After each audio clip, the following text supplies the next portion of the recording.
suis venu ici à l'endroit appelé Pierre de la Résistance contre la spoliation en tant que jeune leader, l'un de ces jeunes-là qui ont lutté pour que cette parcelle de jeunes ne soit pas spoliée depuis 2017. Eh bien, nous avons constaté depuis un temps que les centres étaient abandonnés, rien ne se faisait, même les ministères de la jeunesse ne prenaient plus contrôle des affaires et tout ça. Et à peine nous avons initié qu'il y ait des salongos et tout ça pour rendre propre notre endroit et rendre encore viable cette maison qui a été construite pour l'intérêt de la jeunesse. Cependant, nous sommes surpris de voir qu'il y a des moellons, qu'il y a du sable, qu'il y a des graviers qui sont jetés sur ce terrain sans que la jeunesse ne soit préalablement informée plutôt de ce qui se passe. Donc, on ne connaît pas à qui appartient ces matériaux de construction.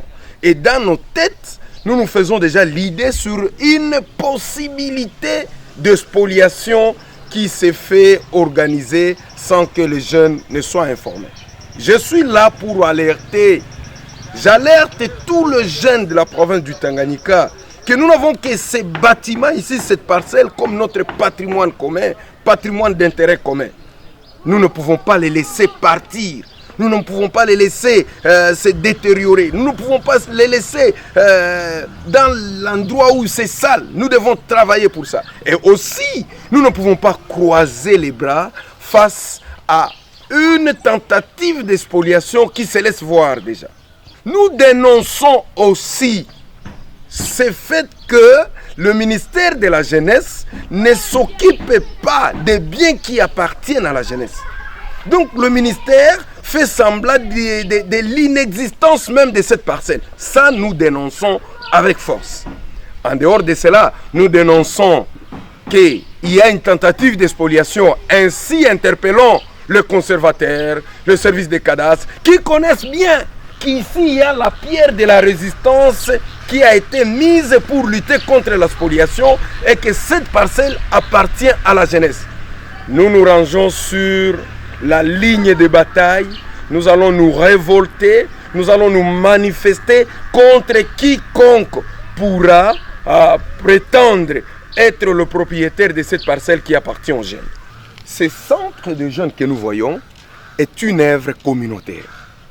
C'est tout le monde qui a participé à la construction de cette maison que nous voyons. Certainement, la Fondation Francine Muyumba a fait la gestion et la part des contributions. C'est une bonne chose qu'il faut louer.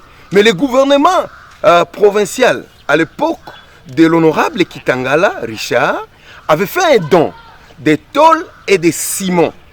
Près de 200 tôles, près de 100 sacs de ciment qui ont été donnés à la jeunesse pour cette construction.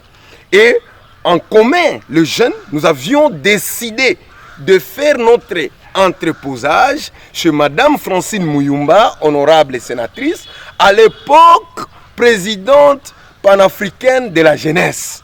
Et elle a gardé, elle a trouvé bon d'y ajouter quelque chose pour que cette maison soit là. C'est un bien de la communauté. Je le dis bien, c'est un bien pour nous tous. Le seul héritage que nous, jeunes leaders, devons dire aujourd'hui, allons laisser à ceux qui viennent après nous, c'est cette parcelle et cette maison. Donc, nous avons tout intérêt de le protéger, tout en remerciant toutes ces personnes de bonne foi qui ont contribué pour que cette maison soit là, mais également en décourageant ces gens qui veulent spolier avec moellons, sable, gravier. Ils vont nous retrouver farouchement sur leur chemin et ils vont regretter d'avoir tenté de prendre le bien précieux de la jeunesse.